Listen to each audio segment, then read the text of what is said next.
implementasi salah satunya bisnis intelijen atau nanti kalau yang lebih advance lagi bisnis analitik. Mungkin sebelumnya saya perkenalkan terlebih dahulu, saya dosen praktisi ya di FRI, mengajar di Prodi S1, dan mungkin sekarang diajak Pak Muharman, makasih Pak Muharman, untuk mencoba bantu tim teaching di bisnis analitik gitu ya. Kalau di S1 saya ngajar di project management, proses rekayasa proses bisnis, kemudian di desain jaringan komunikasi dan data gitu ya. Dan UX research gitu ya.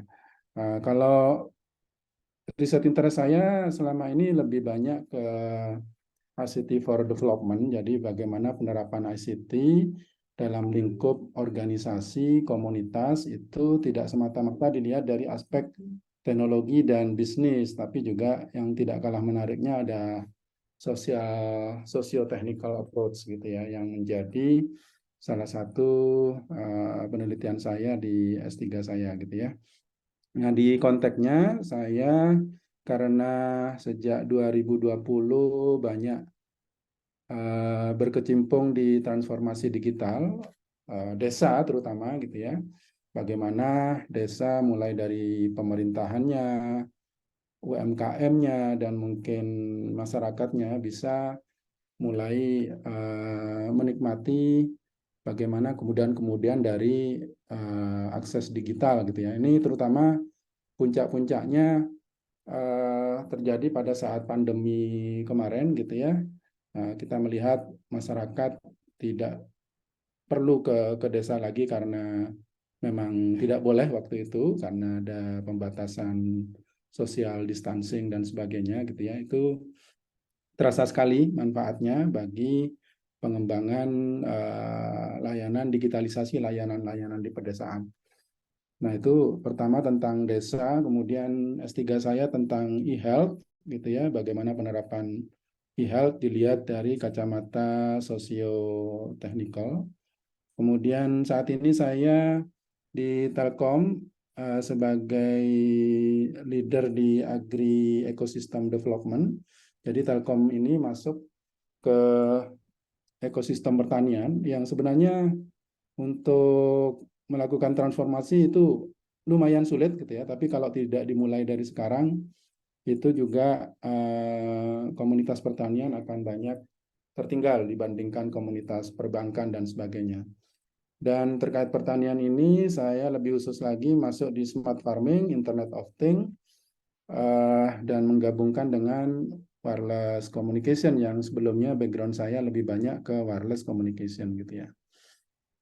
Nah, saat ini riset-riset yang terkait data analitik memang lebih banyak di pertanian ya, karena kebetulan di pertanian. Namun sebelumnya saya juga melakukan riset di desa, misalnya indeks desa digital gitu ya, gimana kita manfaatkan data-data dari desa, dari aplikasi, mungkin dari Kemendesa gitu ya, untuk membuat seberapa maju sih desa ini gitu ya, seberapa siap untuk menerima proses digitalisasi atau mereka lebih banyak fokus ke area-area development fisik terlebih dahulu gitu ya. Fisiknya dapat, akses ekonominya, mindsetnya berubah, baru digital. Nah, tahapan-tahapan itu sempat saya kaji bersama dengan kajian-kajian yang lain terkait desa, misalnya masalah literasi gitu ya.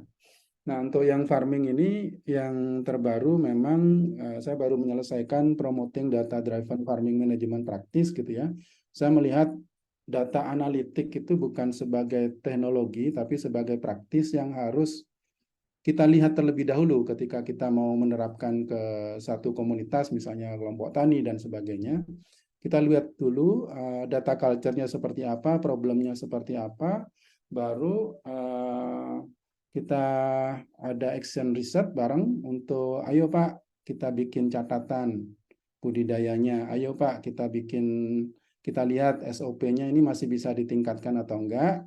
Nah, ketika mereka sudah mulai baik, nah oke, saya nyatet buat apa sih, seperti manfaatnya apa. Nah, kita tunjukkan.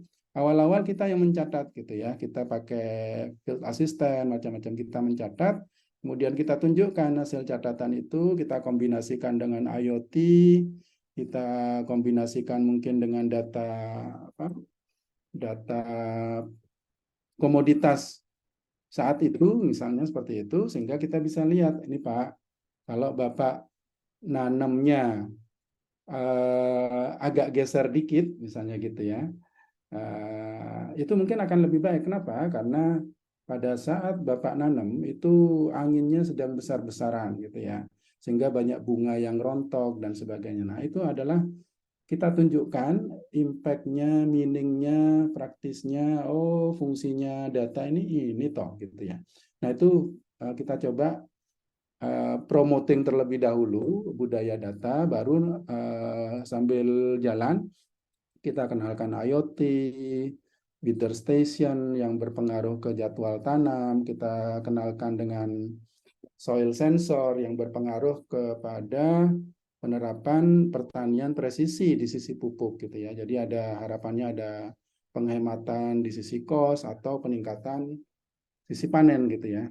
Kemudian saya juga sedang mencoba engage ke petani-petani greenhouse, seberapa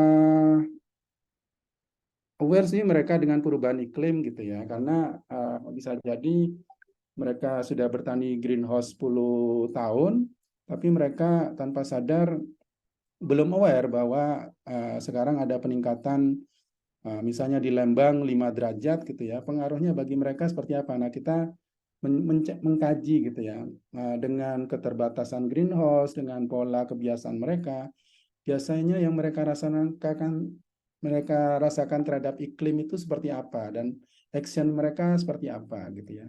Oh, kalau panas saya buka Pak ini pintunya. Oh, kalau panas saya siram 3 kali lebih banyak. Nah, itu yang kita tangkap untuk nanti menawarkan satu layanan tertentu gitu ya untuk bagi petani-petani yang masih baru dan sebagainya. Kemudian ada QA monitoring, kita juga menerapkan bekerja sama dengan startup water quality monitoring, kita install di Karawang gitu ya. Di situ sama, kita promote data culture, ada teknologinya, kemudian kita tunjukkan bisa nggak adanya IoT itu bisa meningkatkan nilai salin productivity. Kalau itu meningkat, mereka akan katakanlah menggunakan alat kita lebih panjang lagi gitu ya. Kemudian ada yang basisnya pengolahan citra. Ini juga analisa kesehatan tanaman padi berdasarkan NDVI gitu ya, nilai tingkat kehijauan lah ya, gampangannya seperti itu, menggunakan citra satelit untuk studi kasus di Sang Sri gitu ya. Nah, memang banyak pengalaman saya sementara ini setahun 2 tahun ini lebih banyak pertanian gitu ya. Mudah-mudahan nanti saya bisa belajar bareng dengan rekan-rekan semua bagaimana penerapan bisnis intelijen, bisnis analitik untuk keperluan yang lebih luas lagi gitu ya.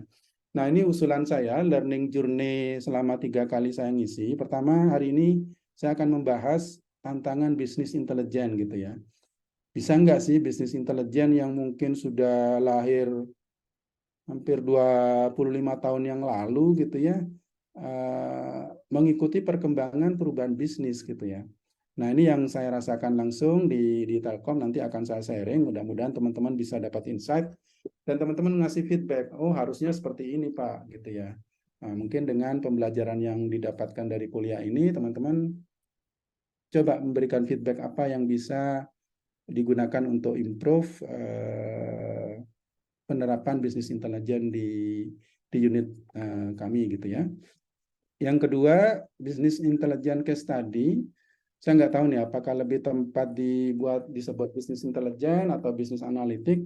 Tapi ini ada satu case di mana ada seolah-olah pilihan gitu ya. Ketika kita mau memonitor produktivitas sales force kita, itu ada pilihan mau pakai CRM software atau mau pakai bisnis intelijen gitu ya, atau mungkin nggak dikombinasikan dua-duanya. Nah ini saya punya case study, ada dua software yang saat ini dikembangkan oleh Telkom, satu yang basisnya CRM, MyTens gitu ya, satu yang basisnya memang apa ya, data analitik ya, basisnya kombinasi antara data-data spasial gitu ya, spasial GIS gitu ya, dengan data-data potensi, misalnya potensi jaringan speedy di satu lokasi, kemudian bagaimana kita memastikan bahwa sales-sales kita itu berada di lokasi yang tepat untuk menjual gitu ya, bukan di lokasi yang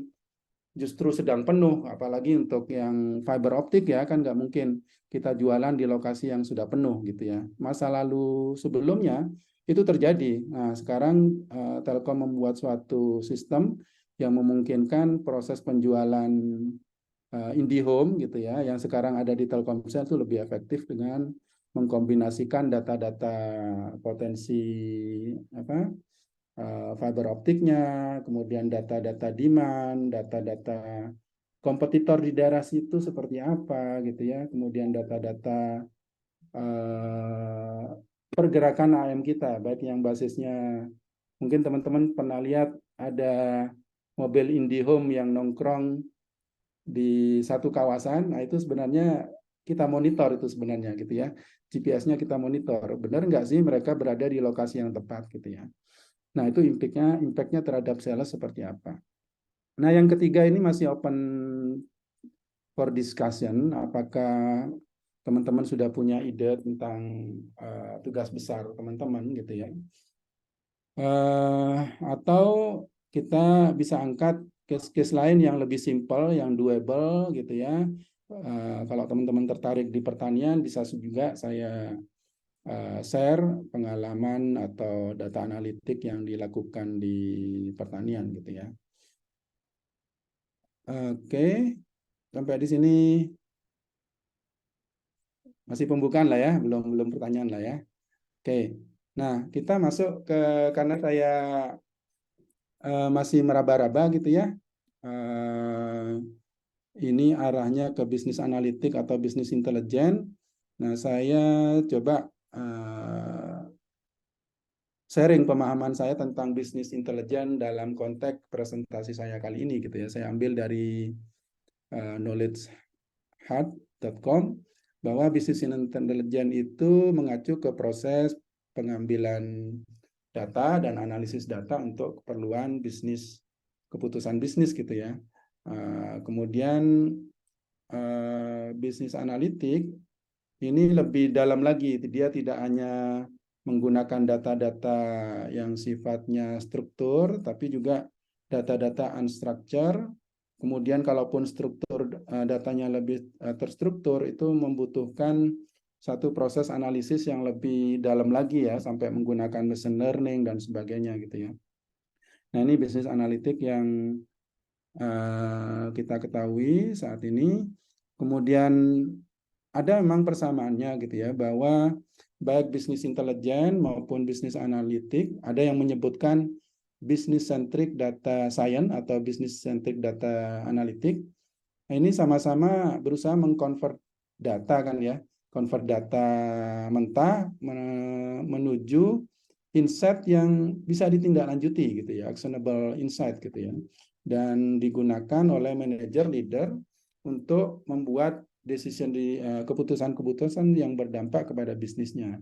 Nah, ini perbedaan ya antara kalau saya dapat dari satu literatur Lilian Pearson ini, bisnis intelijen ini data source-nya lebih banyak terstruktur, menggunakan ya bisa menggunakan relational database dan kebanyakan dari internal data dalam satu perusahaan gitu ya. Sementara kalau bisnis analitik itu bisa dari internal dan eksternal dan mengakomodasi juga data yang tidak struktur, misalnya data dari sosial media, data teks, ya mungkin kalau sekarang ada NLP, LMM dan sebagainya, itu dikombinasikan untuk data kuantitatif, data kualitatif bisa saling menguatkan untuk membuat insight tertentu gitu ya. Bahkan insight-nya bisa mencakup storytelling misalnya gitu ya, sehingga lebih menarik. Angka-angka itu punya meaning. bisa bunyi dan sebagainya. Ini mungkin satu hal yang menarik dari bisnis analitik gitu ya. Dan outputnya kalau bisnis intelijen itu report, table, decision support dashboard. Kalau bisnis analitik tidak hanya itu termasuk gitu ya. Namun kita bisa membuat data visualisasi yang lebih advance lagi ya, misalnya yang basisnya kata-kata yang sering keluar, misalnya sentimen analisis, mungkin network dari satu kejadian dan sebagainya. Itu yang bisa jadi membantu adanya insight-insight baru yang bisa memperkaya gitu ya keputusan-keputusan bisnis gitu ya. Kemudian secara teknologi juga berbeda. Teman-teman belajar warehouse, OLAP, ETL gitu ya. Kalau di bisnis analitik seperti halnya data analitik lainnya, kita mungkin perlu software-software yang lebih advance untuk data big data gitu ya, sampai machine learning dan sebagainya gitu ya. Nah, ini yang menarik expertise-nya gitu ya. Kalau expertise BI itu tetap orang IT dan orang bisnis gitu ya. Sekarang memang ada banyak sekali tool-tool bisnis intelijen. Mereka sih berharap tool mereka itu betul-betul sangat mudah sehingga yang penggunanya itu tidak harus orang IT, tapi orang bisnis yang bisa dengan mudah menggunakannya seperti halnya kita menggunakan spreadsheet gitu ya. Pinginnya seperti itu, namun kenyataannya tidak semudah itu ternyata gitu ya. Nah, kalau di bisnis analitik itu expertise-nya mau tidak mau masuk ke programming, statistik, math, bisnis dan sebagainya.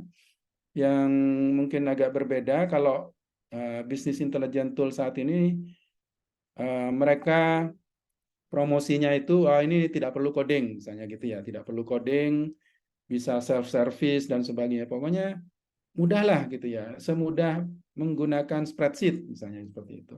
Tapi kalau bisnis analitik, nah ini memang area-areanya bagi teman-teman data science gitu ya, atau teman-teman bisnis analis yang ingin mengupgrade dirinya gitu ya.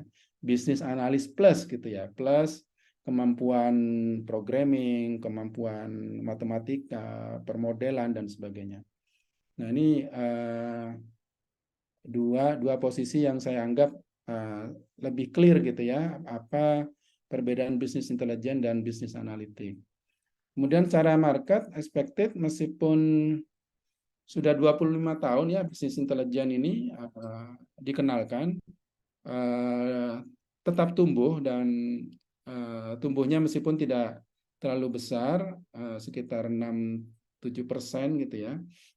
Tapi itu tetap menunjukkan bahwa bisnis intelijen ini akan terus digunakan. Meskipun nanti kita akan lihat seberapa besar sih tingkat adopsinya.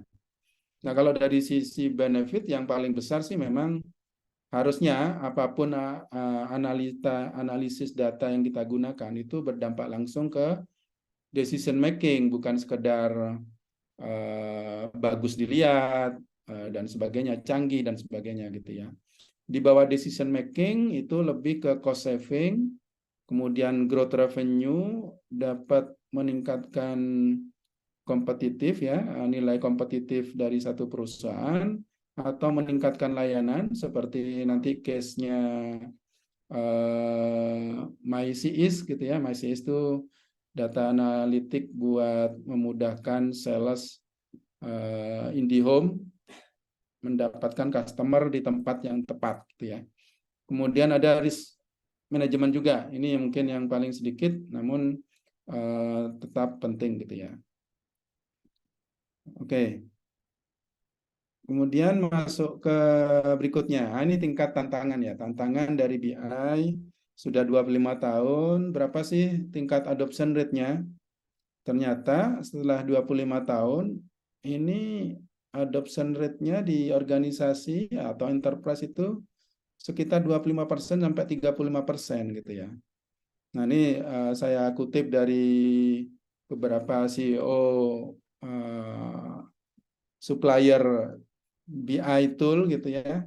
98 itu ada yang melaporkan 19%. Kita lihat lagi 2009 ada yang melaporkan 22%. 2019 Gartner lebih tinggi nih 35%. Tapi versi yang lain bahkan ada dua ini ya. Ada dua dari BARC, Eckerson Group itu melaporkan 25% gitu ya. Jadi dari dulu ya sekitar 20, 25, 30 gitu ya. Sekitar itu. Artinya apa? Setelah 2 dekade pengenalan bisnis intelijen, adopsinya masih belum tumbuh hebat-hebat banget gitu ya.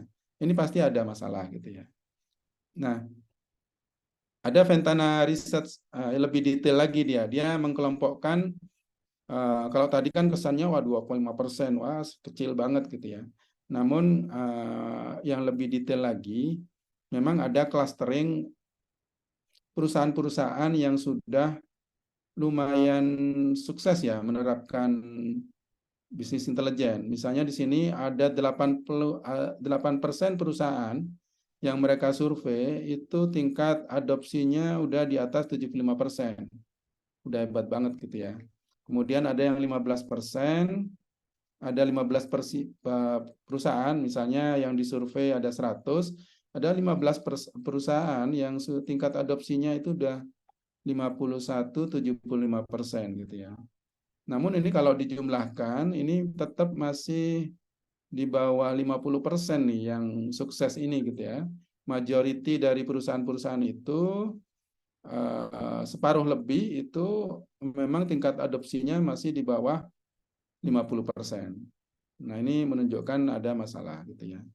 Nah, apa masalahnya? Ada dua perspektif. Ada perspektif industri kalau artikel-artikel, kemudian ada perspektif akademisi. Nah, saya coba rangkum beberapa yang perspektif industri gitu ya.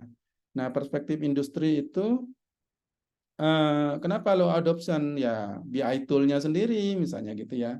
BI tool-nya itu ternyata masih cukup sulit meskipun sudah di-develop tanpa coding dan sebagainya, tapi ternyata hanya ramah bagi data spesialis yang memang ngoprek, biasa berkecimpung dari data dengan data, dia tertarik lah pakai Tableau, pakai macam-macam Oren dan sebagainya gitu ya. Tapi bagi business user, wah ini apa manfaatnya? Ini kok susah ya, harus import data, harus cleansing data dan sebagainya. Udahlah, daripada pusing saya pakai spreadsheet lagi. Nah, kira-kira seperti itulah ya yang pertama.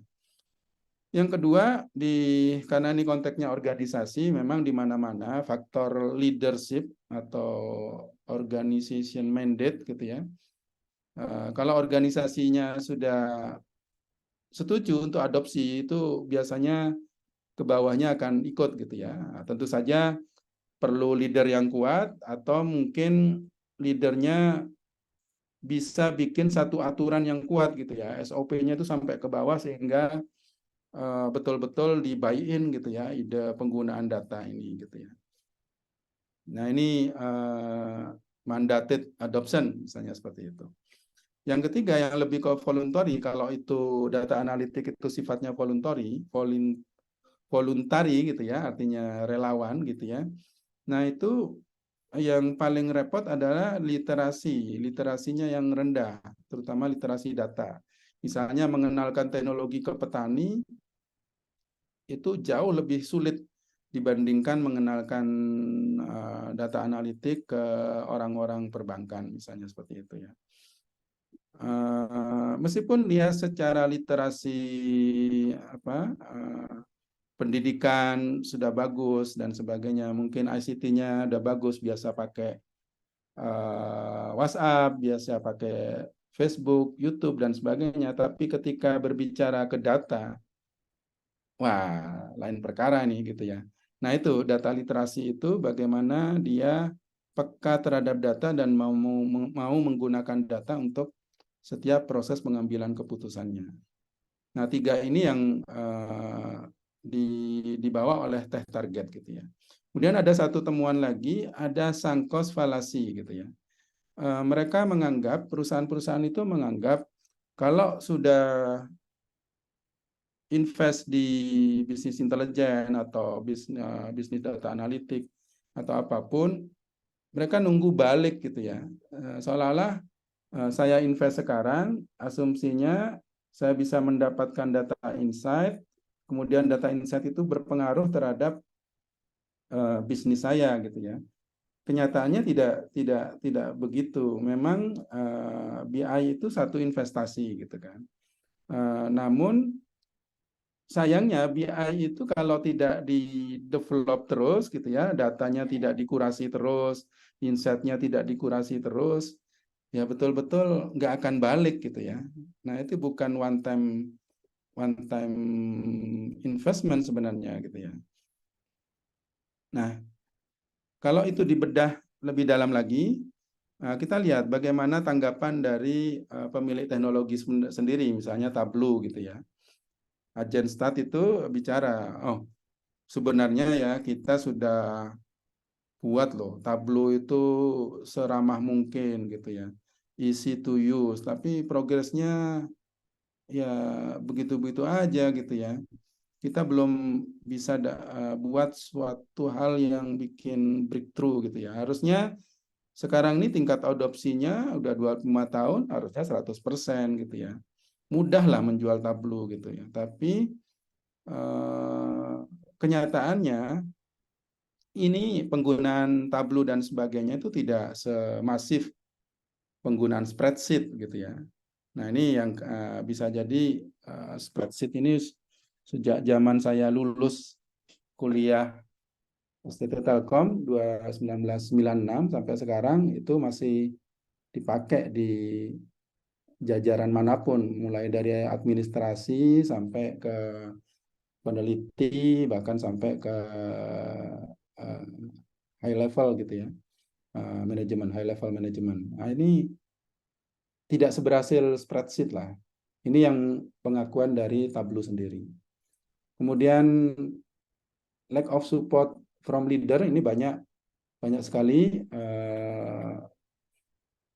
laporan-laporan yang mengangkat itu gitu ya, bahwa pengenalan implementasi data analitik ini kalau tidak diikuti oleh people, proses dan proses manajemen perubahan itu biasanya akan sulit gitu ya. Apalagi kalau tidak ada support dari leader atau support dari organisasi gitu ya. Itu sangat sulit gitu. Kemudian literasi ini lebih banyak lagi yang melaporkan ya.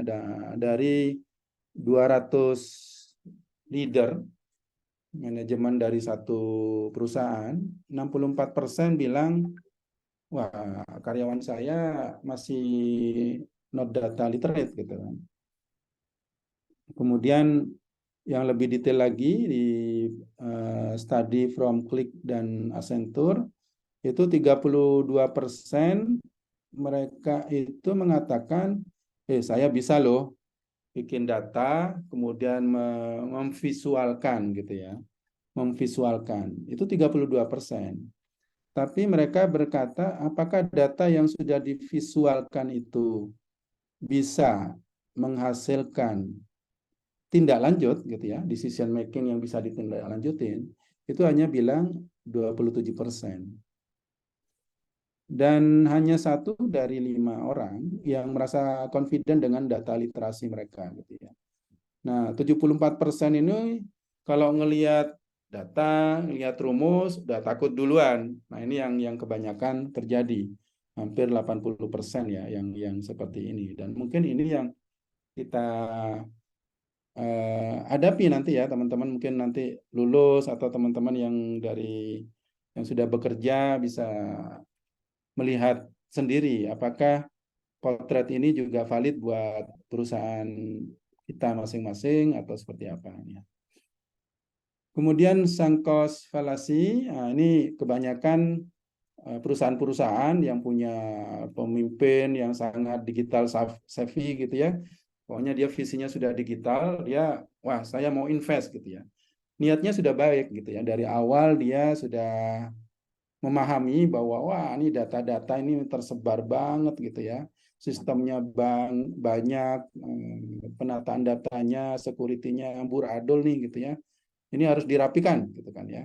Sehingga dia memutuskan, oke, kita luncurkan satu inisiasi besar, sifatnya top down, IT driven project gitu ya. One Data misalnya gitu ya. Mungkin Ridwan Kamil pernah meluncurkan sesuatu terkait data. Nah, itu kan besar, large scale, top down, IT driven project gitu ya. Kemudian biasanya proyek-proyek seperti ini udah didefinisikan. Oke, kita mulai sekarang ya karena katakanlah budgetnya sudah ada dan harapannya setahun sudah kelar gitu ya. Nah, mereka akan melihat, oke, mereka bekerja keras membuat sistemnya terlebih dahulu sampai secanggih mungkin, pakai, cloud-nya pakai Google, kemudian dan sebagainya, pakai Google Analytics dan sebagainya, komplit, live, mengundang pakar-pakarnya, data-data analis dan semuanya, luncur, kemudian apa istilahnya, peresmian dan sebagainya gitu ya. Tipe-tipe seperti ini mereka lupa dengan kenyataan bahwa dalam organisasi ini kan sangat dinamis gitu ya. Data itu bisa berubah, kepentingan decision making itu juga bisa berubah. Sehingga kalau tadi data warehouse, data analytic tool, platform atau apapun yang dikembangkan itu tidak di-adjust gitu, datanya, orang-orangnya dan sebagainya tidak terus di-adjust, ya akhirnya jadi sangkos gitu kan. Jadi cost-nya terbuang, jadi project ditinggalkan, dilupakan. Nah, ini yang banyak terjadi. Nah, teman-teman nanti saya akan sharing gitu ya, ada banyak sekali literatur review, ada yang systematic literatur review, ini menemukan permasalahan-permasalahan yang menentukan sukses tidaknya satu implementasi bisnis intelijen. Kalau bisnis intelijen mengalami hal seperti ini, bagaimana dengan bisnis analitik yang mungkin memang lebih canggih tapi munculnya lebih akhir gitu kan ya. Nah, ini temuan-temuannya manajemen support, data source gitu ya. Manajemennya sudah support tapi data source-nya wah ini sangat unstructured gitu ya. Teknologinya masih belum ketemu atau apa gitu ya, atau datanya sangat mungkin akurasinya masih sangat diragukan dan sebagainya gitu ya. Ada aspek-aspek lain yang perlu dilihat. Nah, ini teman-teman nanti bisa baca paper L. Adaileh dan Foster gitu ya. Sejauh ini ada pertanyaan mungkin terkait low adoption atau ada tanggapan, pengalaman dari teman-teman? Bisa rasakan? Pak, izin tanya, Pak. Ya, Oh ya, ini tadi Bapak sempat nyinggung tentang investor ya, yang apa, yang masalah itu, eh, yang poin keempat kalau nggak salah, yang tentang ROI gitu. Nah itu, ya, eh jadi ini mah sharing aja Pak ya, maksudnya saya pengen tahu gitu kalau di yang tadi Bapak sebutkan tentang pengembangan kayak pengolahan data itu biasanya untuk investor sendiri itu butuhnya seperti apa sih Pak di lapangannya gitu, kalau boleh tahu. Ya, terima kasih. ya. Terima Mas. Minimal, kalau yang minimal gitu ya, katakanlah kita mau implement bisnis intelligence skala menengah atau awal gitu ya, kita langganan software-software seperti Tableau. Nah, Tableau itu dia kan punya skema bisnis ya, meskipun semua cloud platformnya itu ada di cloud gitu, tapi dia jualan license gitu ya. Nah, license-nya sendiri itu menjadi satu cost tersendiri gitu kan. Nah, biasanya perusahaan-perusahaan yang sangat activity based costingnya masih sangat kuat, dia akan lihat saya sudah beli Tableau nih. Kira-kira kalau saya beli Tableau $10.000 gitu ya untuk misalnya 100 license, 100 user, ini implikasinya berapa nih ke bisnis saya? Apakah ini bisa menurunkan cost gitu ya. Nurun cost-nya berapa? Akan balik nggak? Kalau nurunin cost-nya 10.000 juga, ya saya malah rugi 20.000 misalnya gitu ya. Tapi kalau nurunkan cost-nya 5 kali lipat dari cost yang ada sekarang, baru saya merasa, wah ini beneran nih, saya nggak rugi nih invest di Tableau misalnya gitu ya. Nah, seperti itu Mas, bayangan saya ROI-nya. Apalagi kalau kita mau develop sendiri, misalnya gitu ya. Kita bikin data warehouse sendiri, kemudian meskipun di cloud, tapi kita engineering sendiri, kemudian dashboard-nya kita eh, kita hire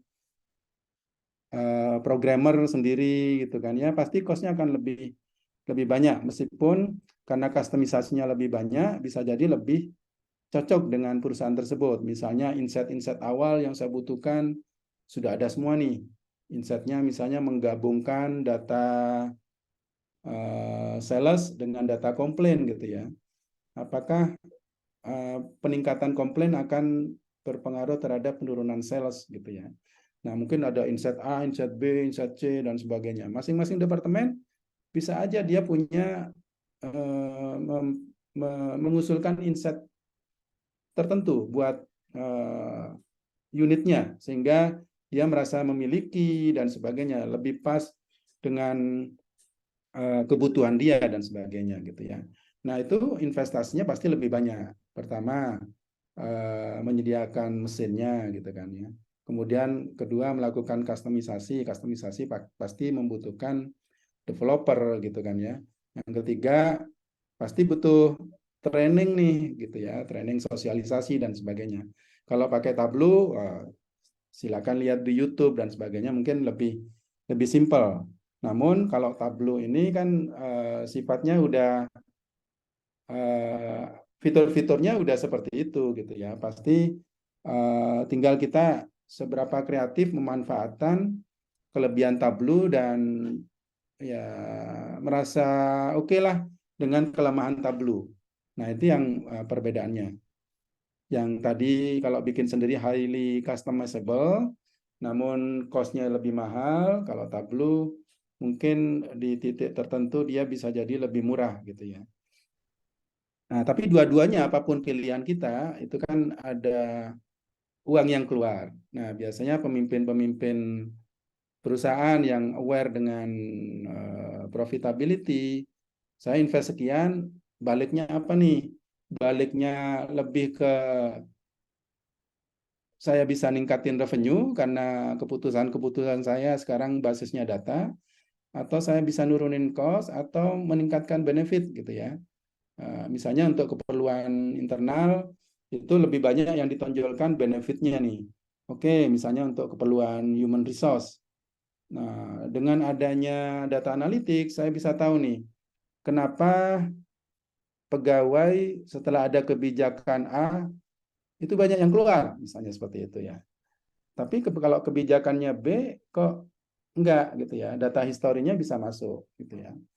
Nah, kira-kira seperti itu Mas, menjawab enggak Mas? Mas Rizky. Ya, sudah menjawab Pak. Terima kasih. Oke. Ada lagi teman-teman? Ya, silakan Mas Adi. Assalamualaikum Pak. Ini Salam. saya Adi, beda H aja dengan Bapak nih kayaknya. Hampir satu marga Ada ya. mungkin iya, ada sedikit ini juga Pak. Kebetulan di 5 tahun yang lalu begitu saya pindah kantor ke tempat yang baru sekarang, itu kita dihadapkan satu aplikasi BI Pak, namanya ClickView. Nah, ClickView ini ternyata sudah tidak dipakai baik oleh manajemen maupun tiap departemen gitu Pak. Padahal ini memang investasinya sangat besar, ya mencapai miliaran lah, baik dari secara license maupun infrastrukturnya gitu ya, server khusus dan sebagainya macamnya gitu. Nah, BI ini juga ada license ke koneksi ke SAP. Jadi setiap user SAP itu kan nilainya cukup lumayan Pak. Nah, terutama untuk koneksi aplikasi lain dengan SAP itu ada namanya user platform, nah itu cukup mahal. Nah, kenapa di sharing juga ini saya melihatnya sebuah kegagalan, jadi bukan sukses yang di Bapak ceritakan. Jadi salah satu kegagalan kenapa memakai BI sedikit itu salah satunya Pak, usernya itu kadang kan ini semua departemen gitu Pak. Tidak semua departemen itu memahami pentingnya data. Terus yang kedua, mungkin juga ada query-query yang mereka juga kurang paham, jadi kurang begitu familiar lah dengan bahasa-bahasa query dan sebagainya. Nah, yang ketiganya juga memang peran dari manajemen juga kurang Pak. Jadi maksudnya tadi betul kata Bapak, jadi tidak ada manajemen yang push gitu supaya betul-betul pemakaiannya. Nah, selanjutnya ternyata pas begitu saya mau implementasi ulang Pak, jadi kita akan implementasikan lagi di perusahaan ini agar supaya investasi yang sayang ini kita bisa aktifkan kembali. Nah, ternyata ada masalah baru, Pak. Masalah barunya satu, itu vendor implementatornya itu sudah bubar.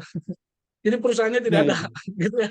Itu satu. Jadi Sering kita harus terjadi cari-cari itu, nih, Mas. Ya. iya orang implementatornya mana nih, kita cari-cari itu sampai ketemu juga, akhirnya ketemu dia dengan perusahaan yang lain. Selanjutnya ketika kita mau renew implementasi itu, aplikasi sekarang sudah update, artinya sudah berubah. Dia dulu namanya ClickView, sekarang jadi ClickSense. Dan itu harus ada investasi baru gitu. Jadi Betul. license yang sebelum itu tidak bisa dipakai gitu Pak. Jadi harus pakai yang baru ClickSense namanya. Nah ini karena ada history yang tidak sukses, ya manajemen nggak mau gitu Pak untuk investasi baru lagi. Nah ini perihal seperti ini yang terjadi di lapangan Pak. Jadi kita yang mau mengaktifkan kembali BI pun jadi sulit gitu. Jadi padahal sayang banget nih license-nya ada, tapi aplikasinya ketinggalan zaman gitu ya, tidak update. Yang kedua infrastruktur ada, tapi jadi nggak kepake gitu Pak. Ya, Mungkin ya. ini sedikit sharing, mungkin ada masukan juga dari Bapak atau yang lainnya juga gitu Pak. Terima kasih Mas Terima kasih. Aldi. Ini beberapa faktor memang ada di sini ya, manajemen support, team skill gitu ya, data culture tadi, kemudian fallacy ya, cost tadi itu kan ya.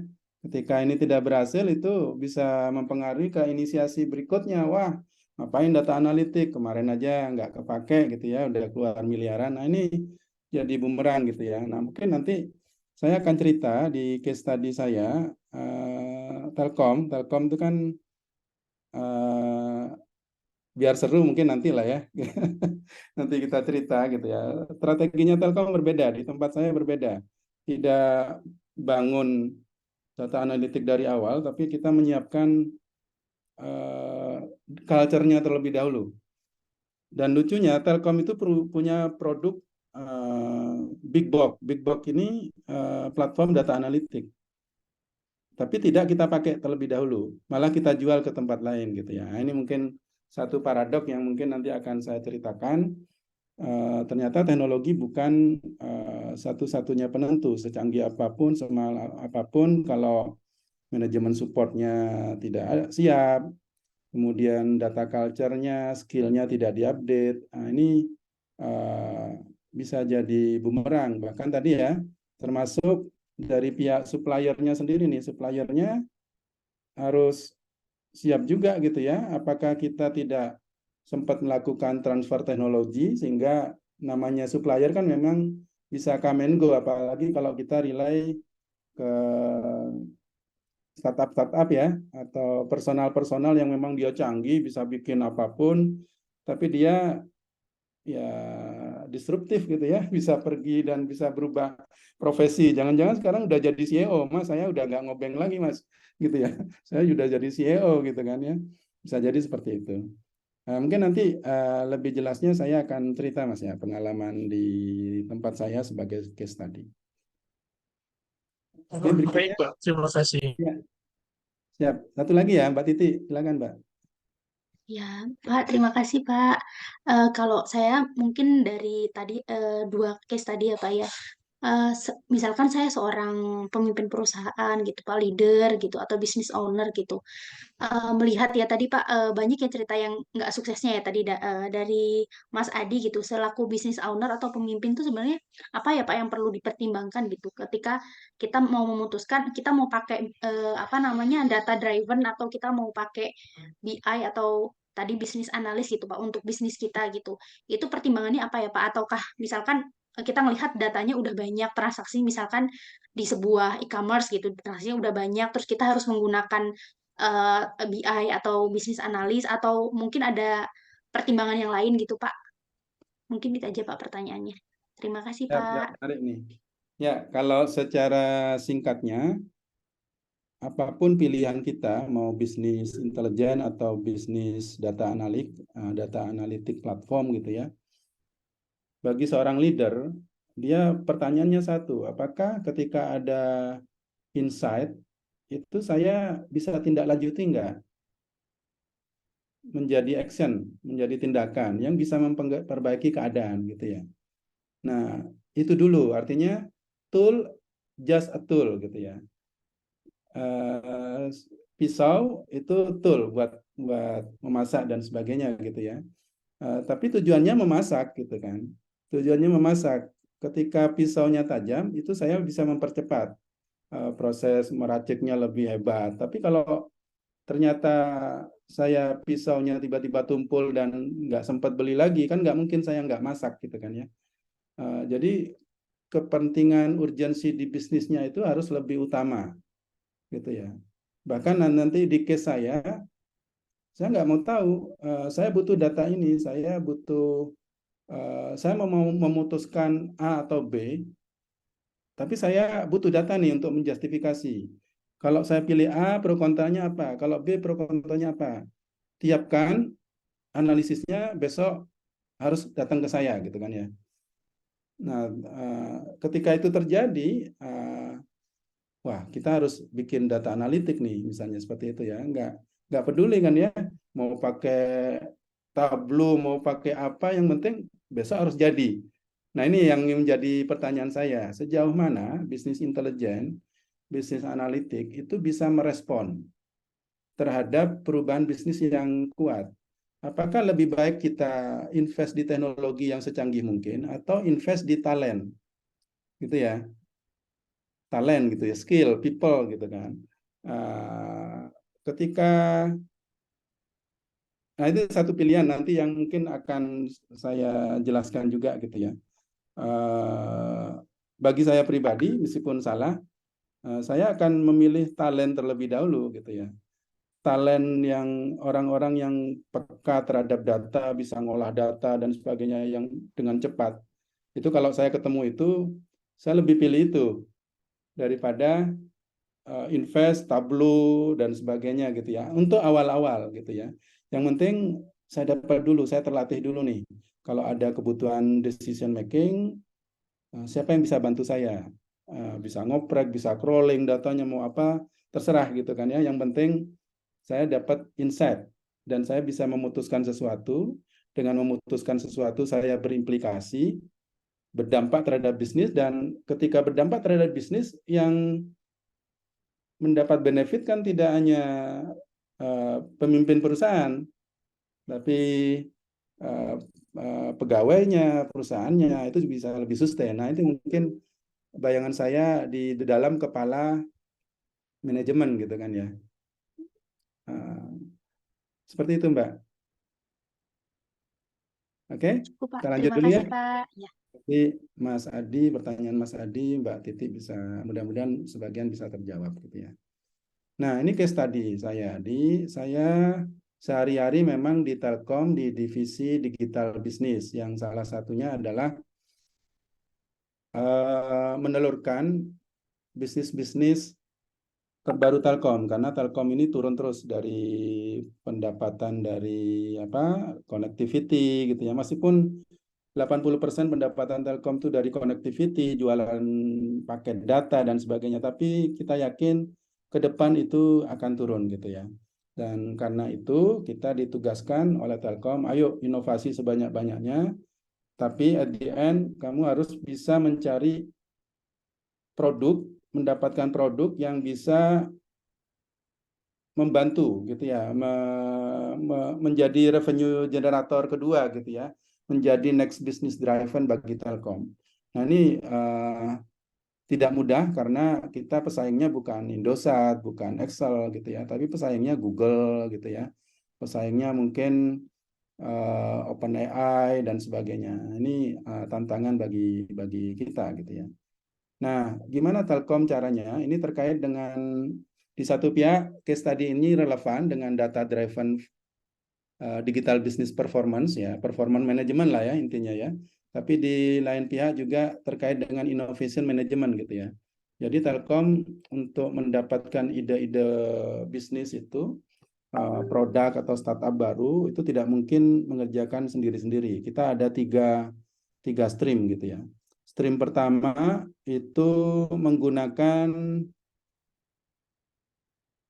Indigo. Indigo ini satu fellowship yang kita buka untuk umum, ya semacam lomba lah ya, lomba hackathon dibuka untuk umum. Kemudian yang daftar itu startup yang sudah punya produk, dia sudah mulai dikenal lah ya. Kemudian daftar Indigo masuk, ketika masuk menang 10 besar katakanlah, itu kita inkubasi selama 1 tahun, dikenalkan ke jaringan Telkom di Silicon Valley, kemudian dikenalkan dengan MDI Ventures ya, yang mendampingi inkubasi itu sehingga mereka lolos dari produk validate, produknya itu betul-betul menjawab problem, kemudian bisnis modelnya cocok, kemudian go to marketnya mulus sehingga Telkom bisa dapat saham dari proses itu gitu ya. Nah, itu yang dilakukan tahap pertama. Kemudian yang tahap kedua kita internal sendiri. Jadi di internal Telkom ada juga hack idea bagi karyawan-karyawan Telkom. Meskipun dia pegawai baru tapi dia punya inovasi bagus, kemudian dia daftar hack idea, kemudian menang, kemudian diinkubasi, mereka akan dibebas tugaskan dari mungkin pekerjaannya di AM, sales dan sebagainya, itu dibebas tugaskan untuk fokus mengembangkan idenya itu jadi produk gitu ya. Sama di inkubasi, kemudian seleksi, mungkin awal-awal ada 100 ide, kemudian disaring, dikasih target dan sebagainya, disaring lagi. Ada yang lolos product validation, kemudian disaring lagi, ada yang lolos bisnis modelnya fit nggak, disaring lagi sampai lolos market validation, kemudian dititipkan ke tribes gitu ya. Nah, ini metode yang kedua. Ada juga yang dari inisiasi internal, dari organik. Wah, Telkom misalnya butuh satu, misalnya kayak case kemarin gitu ya, selama pandemi, tiba-tiba kita butuh satu aplikasi ya untuk monitor orang-orang sakit COVID gitu kan ya. Aplikasinya teman-teman mungkin sering pakai, apa ya kira-kira ya?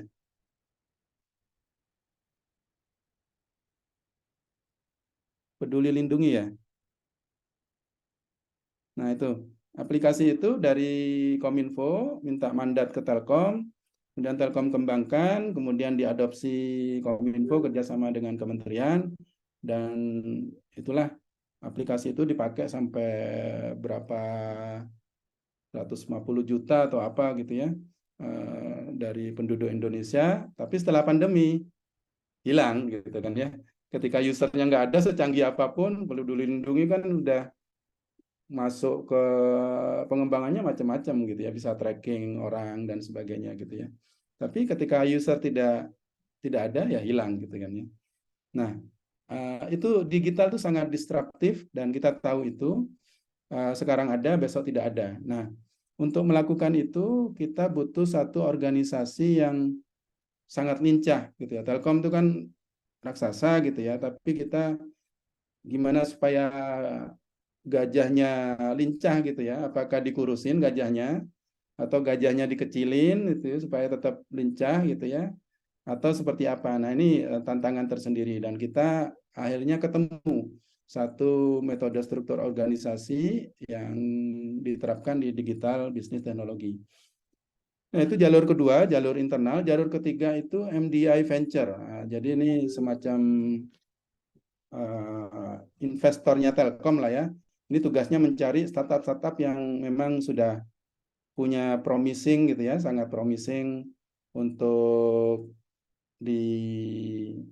dibiayai, diinvestasi dari Telkom, dan itu dimonitor, kemudian harapannya nanti kita jual lagi, misalnya seperti itu. Jadi murni ke portofolio. Beberapa perusahaan yang sempat kita funding itu ya Goto gitu ya. Kemudian ada misalnya Privi ID ya, Digital Signet. Kemudian iPuskesmas itu juga masih sampai sekarang. Kemudian Tanihub itu juga Telkom sempat ada dana seperti di situ, cuman meskipun Tanihubnya turun, dan masih banyak lagi ya. Nah, itu inisiasi ini sangat beragam, dan pada akhirnya Telkom berharap suatu saat ini bisa jadi next bisnisnya Telkom, berkontribusi terhadap revenue, berkontribusi ke corporate image, maupun ke efisiensi cost gitu ya. Nah, untuk memanage ini kita ada satu organisasi, agile organisasi namanya Digital Business Technology.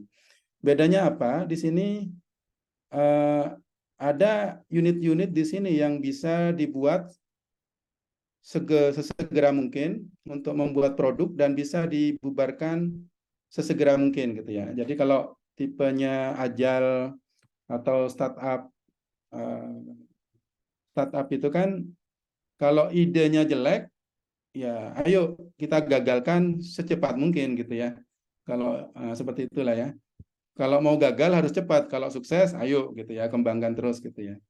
Nah, ini kan tidak mudah di suatu BUMN yang punya harus tunduk ke undang-undang Departemen Tenaga Kerja, harus macam-macam lah, banyak undang-undangnya. Akhirnya kita ketemu satu formula. Jadi di sini teman-teman lihat ada chapter gitu ya. Di chapter ini ada talent. Ini semacam rumah talent pool gitu ya. Ada rumahnya product owner atau product manager, business analyst. Ini ada di chapter digital product manager. Ada chapter design experience, UX, UI design. Itu ada di satu chapter. Mereka rumahnya di situ untuk mengembangkan skill-nya, diskusi, riset, dan sebagainya. Kemudian ada digital product engineer, ini kan lebih ke developer sebenarnya. Ada chapter buat data science sendiri, dan lain-lain. Mungkin nanti kita bisa kembangkan juga chapter-chapter yang lain. Nah, ini rumahnya. Nah, mereka bekerjanya di tribe leader gitu ya, di tribe di sini ya, di suku-suku ini. Suku-suku ini misalnya misalnya saya di Agri gitu ya. Nah, Telkom memutuskan dulu Agri itu keluaran dari Amuba, jadi ada 3 anak muda yang baru masuk Telkom gitu ya. Kemudian dia punya ide bagus tentang pertanian, ternyata lolos sampai product validation, dan Telkom anggap ini perlu gitu ya. Itu kita ambil, kita kembangkan jadi tribe sendiri. Kita support anak-anak muda ini, tetap jadi CEO gitu kan, macam-macam, tapi kita support. Ada developernya, kita ambil dari chapter, kemudian ada product owner-nya diambil dari sini, data science-nya diambil dari sini, sehingga sekarang Agri itu punya sekitar 150 orang.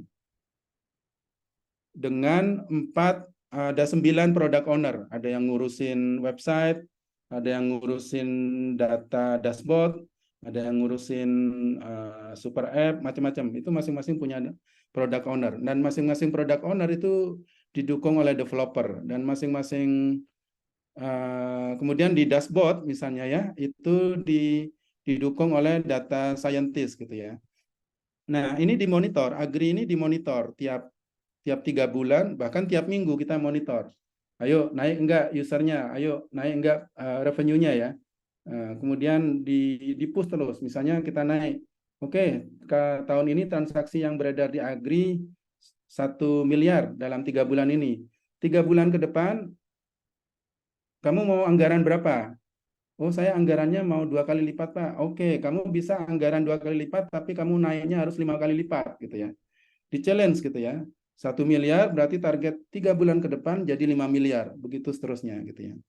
Nah, tapi kalau yang nggak berhasil, sekarang mereka bisa punya katakanlah 50 orang, tidak berhasil, janjinya tidak pas, ya validasinya nggak pas. Misalnya kita sempat masuk ke digitalisasi koperasi gitu ya, ternyata nggak take up gitu ya. Setahun 6 bulan kita proses, kita dorong terus, ayo targetnya diperbaiki, strateginya diperbaiki. Ternyata nggak take up, dibubarin. Artinya 50 orang yang tadi mendukung produk sistem informasi koperasi kembali lagi ke rumah masing-masing ini untuk direuse bagi proyek-proyek yang lain, tidak dipecat gitu ya. Nah, ini yang dianggap sebagai digital virtual organization dari organisasi DBT ini ya, Divisi Digital Business and Technology. Itu secara organisasi. Kemudian, nah, kita punya mandat dari direksi lah ya. DBT fokus pertama bikin produk digital yang IT-nya terintegrasi, operation-nya terintegrasi gitu ya. Dan berharap ada digital company yang menjadi anak perusahaan, jadi unicorn. Targetnya 2024 itu dari Telkom bisa lahir 2 unicorn, harapannya seperti itu. Itu targetnya. Nah, itu yang kita pegang, kemudian kita buat. Nah, ini akibatnya dari inovasi yang kita buka di awal-awal 20, itu ada 92 produk. 92 produk. Kemudian kita lihat, Q4 2020, 92. Q1 turun jadi 73. Berarti kalau ini kita bikin startup, yang di PHK kira-kira berapa ya gitu ya. Nah, tapi dengan konsep chapter ini tidak di PHK gitu kan. Kemudian 73 kita cut lagi sampai 54, kemudian seterusnya sampai 52, 2021 46. Ini masih terlalu banyak. Itu terus kita lakukan sampai di hari ini tersisa sekitar 7 produk prioritas, 3 calon digital company, dan 4 lagi itu memang inisiasi dari pemerintah lah seperti itu ya.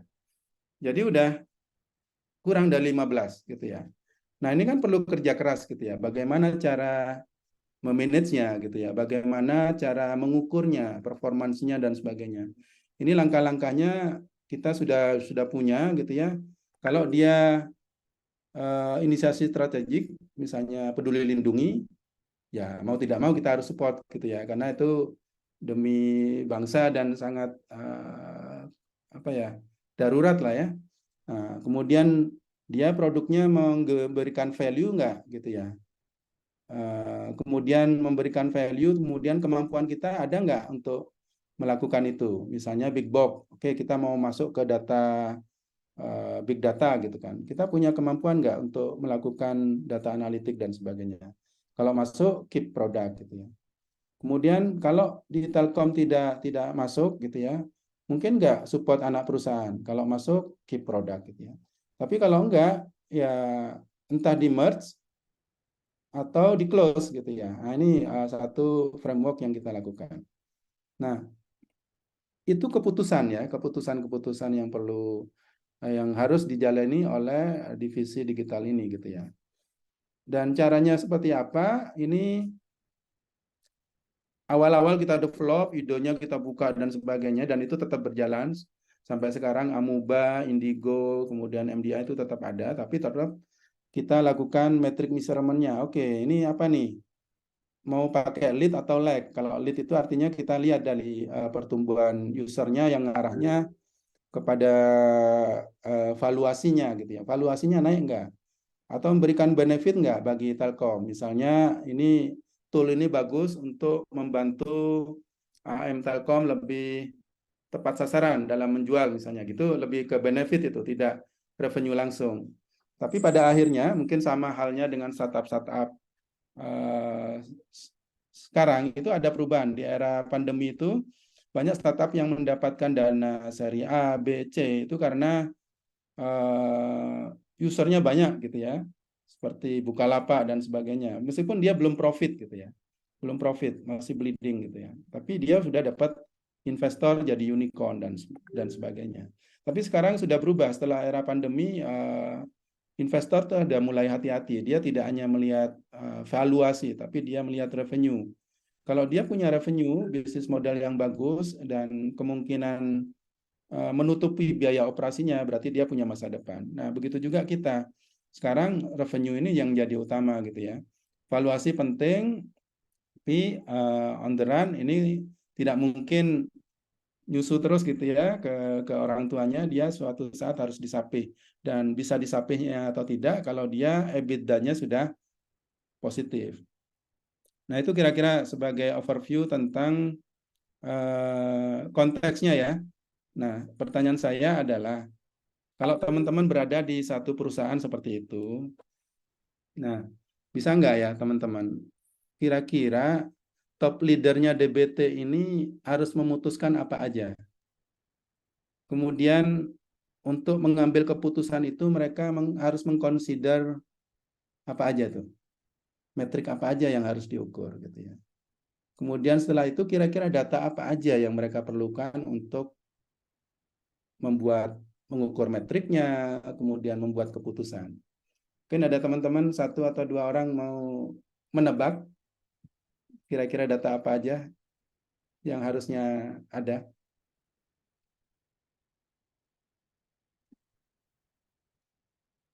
Yang jelas data keuangan, Pak. Data keuangan.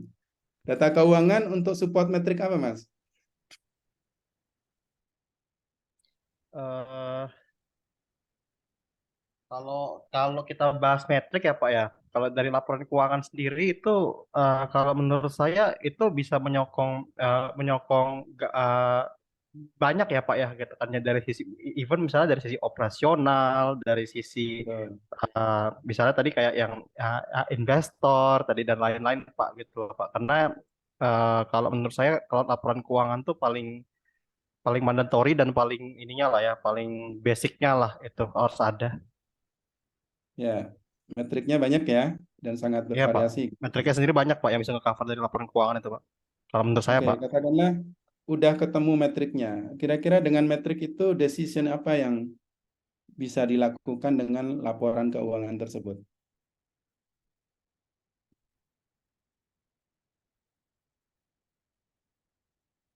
Ini udah ketemu nih. Nih eh, produk A ini konsumsi keuangannya 1 miliar dan naik terus. Tiap 3 bulan naik terus 20% misalnya gitu ya. Kira-kira decision apa yang bisa dilakukan oleh top leader tersebut ketika melihat data-data itu?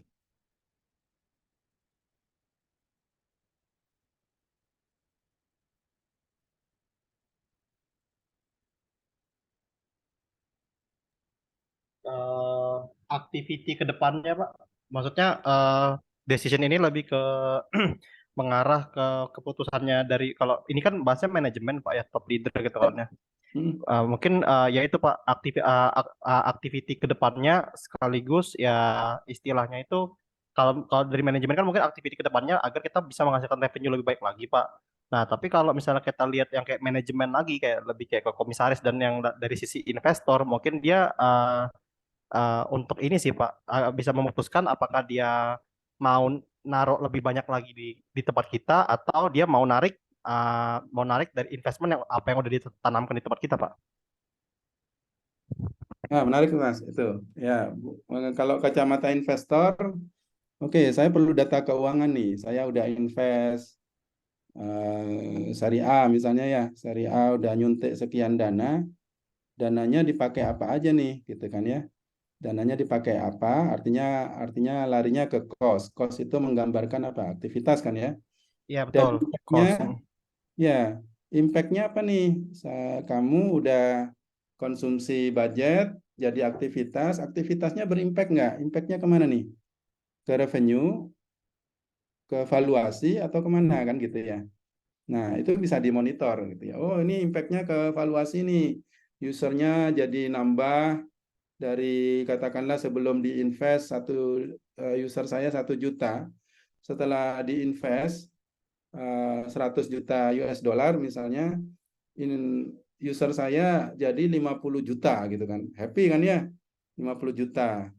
Transaksinya meningkat jadi 200% misalnya ya. Tadinya mungkin Bukalapak yang transaksi per hari 100 orang, sekarang menjadi 10.000 orang. Nah, itu happy kan ya? Oke, berarti nih saya tepat nih saya invest ke kamu gitu ya. Cuman kok nilainya ke valuasi aja ya? Saya pingin revenue nih, misalnya seperti itu. Nah, itu keputusan-keputusan yang bisa diambil oleh satu top leader ketika dia tahu metrik profit and loss-nya apa gitu ya, dan traction-nya terhadap produknya seperti apa, nambah user kah, nambah transaksi kah, nambah profitability kah gitu kan. Dan itu insight-insight itu yang sangat dibutuhkan untuk decision making, sehingga dia bisa memutuskan, oke, kalau saya invest 100 juta, kamu bisa melipatkan jadi 50 kali user. Kalau saya tambahin 100 juta US dollar lagi gitu ya, kamu bisa ningkatin berapa usernya? 200 juta bisa nggak gitu ya misalnya. Artinya kan market share hampir 100% di Indonesia gitu ya. Oh bisa gitu ya. Kalau dia berani, oke, bisa. Gimana caranya? Dia akan tanya terus. Saya akan tetap di Indonesia dari 50 menjadi 100 juta, tapi saya expand mau ke ASEAN misalnya seperti itu. Bisa jadi begitu kan ya. Sehingga dia happy. Oke, kalau seperti itu saya